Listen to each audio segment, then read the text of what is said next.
હાથમાં હથિયાર આવ્યું એટલે ઘા કરતા શરમાતો નથી. મર્દના ઘા તો સામી છાતી હોય, પીઠ પાછળ નહીં. દેખાવ બદલે દુર્જનના, એના સ્વભાવ બદલાતા નથી. સમય ચાલ્યો ગયો પણ જૂના વિચાર બદલાતા નથી. આ વાદીન તેના ઉસ્તાદના કઈ તાલ બદલાતા. સહી કરે મૂછના કદી બાલ બદલાતા નથી. સર્પ છૂટ્યા પછી એના ખ્યાલ બદલાતા નથી. અમે બદલ્યા છું. બાપ અમારા કોઈ પરવા નહીં. લઈ જાઓ બંગાળ પતિને અને કનોજની ભાર દરબારમાં કતાર ચલાવો.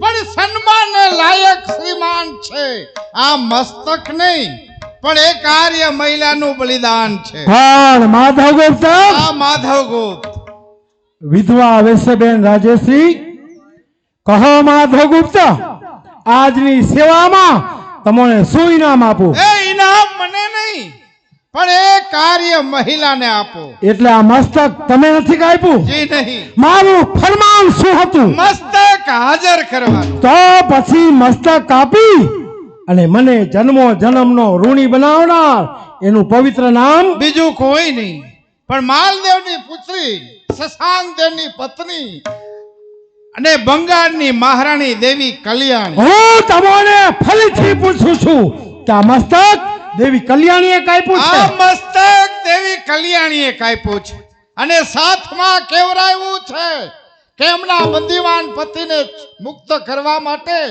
કનોજના દરબારમાં સૈન્ય સહિત હાજર